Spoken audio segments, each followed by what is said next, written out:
एक घटना आपको बताएं जो वास्तविक डर की थी। शैनपुर में थे तो वहां का एक माना हुआ हिंसक जो अच्छे अच्छे खड़े होकर उसका स्वागत करते थे, हमें पता नहीं था। गंगा किनारे भ्रमण करते करते अभी 2-4 महीना हुए थे वहां रुके। बहुत मंगलमय स्थान, भजन में स्वाभाविक रति हो। सांप बिच्छी तो वहां चीटी की तरह घूमते थे।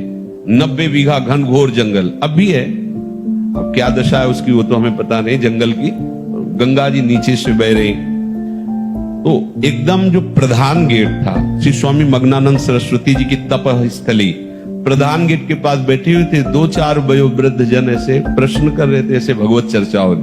वो मोटरसाइकिल से आया और वहां उस गेट से कोई जूता या वाहन अंदर नहीं जाते थे, पर वो जूता पहने हुए ऐसे। तो स्वाभाविक जो वहां की नियम पद्धति थी उसके भाव से प्रेरित होकर हमने कहा भाई कैसे। वहां जो बैठे हुए थे वो तो कुछ नहीं बोले। हम कहा ये जूता पहनकर और आप मोटरसाइकिल से अंदर जा रहे हैं, बाबा सरकार की तपास्थली है, उचित नहीं है।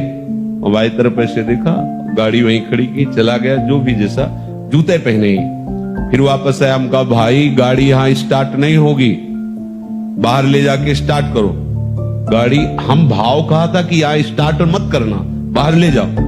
वो स्टार्ट ही नहीं हुई, प्रयास किया नहीं स्टार्ट हुई। मतलब हम कोई सिद्ध नहीं, वो घटना घटनी थी। अब वो हमारी तरफ बड़ी गुस्सा से देखता हुआ चला गया। अब जो वहां लोग बैठे थे उनका पता है महाराज ये 10 लोगों को हसिया से काट चुका है, बहुत क्रूर हिंसक है। भाई आपकी तरफ देख रहा था, मुझे डर लग रहा है कि यहाँ रात्रि में कोई नहीं टिकता था। एक पंजीरी बाबा थे बूढ़े और एक हम थे, वहां कोई नहीं टिकता था रात्रि में, बड़ा भयावह था। हमारे मन में है कि भगवान रक्षक हैं, हमने कोई अहित नहीं किया, कोई अमंगल नहीं किया। एक सिद्धांत की बात उसको बताई। सुबह गंगा स्नान करके विशाल अशोक का वृक्ष, उसके नीचे हम पद्मासन लगाए बैठे हुए थे। तो पत्तों में जो पैरों की खरखराहट होती ऐसा सुनाई दिया कि कोई नजदीक आ रहा है। तो आंख खोली, देखा वही व्यक्ति थे। एक बार तो मन बड़ा विचित्र होता है, एक बार तो ऐसा लगा। फिर आंख खोल के बैठ गए, सामने आया। उसने कहा पहचाना? हम कहा आप वही हैं जिनको कल हमने रोका था कि आप है। तो बोले मुझे जानते हो?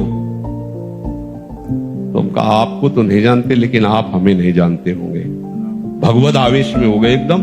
हम कहा आप हमें नहीं जानते होंगे। तो उसने पहले चाकू निकाली और रखा, बोले इसको जानते हो? कहा जानते। फिर पिस्तौल निकाली, ऐसे रखा, बोले इसको जानते हो? हम कहा हमारे पास कमंडल रखा था, ऐसे खोला और गंगा जल। हम कहा इसको जानते हो?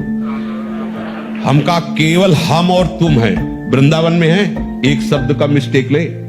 हम कहा केवल हम और तुम है, तुम्हारे पास अस्त्र है और सुना है तुम हिंसक स्वभाव के हो। तुम अपना प्रयास करके देख लो, एक बार हम अपना प्रयास करेंगे। गंगा जल केवल है, आप करके देख लो। और इस समय तो बहुत हल्के से बोल रहे, उस समय जो भगवत आवेश से बोले वो थोड़ी देर में अपने वो यंत्र तंत्र उठाए और भागते नजर आया। हमारे पास भगवान का बल है।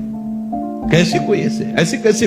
उनकी इच्छा है तो कुछ भी हो सकता है। अगर उनकी इच्छा नहीं तो प्रभु प्रहलाद जी के ही केवल नहीं है, प्रभु हम सबके हैं।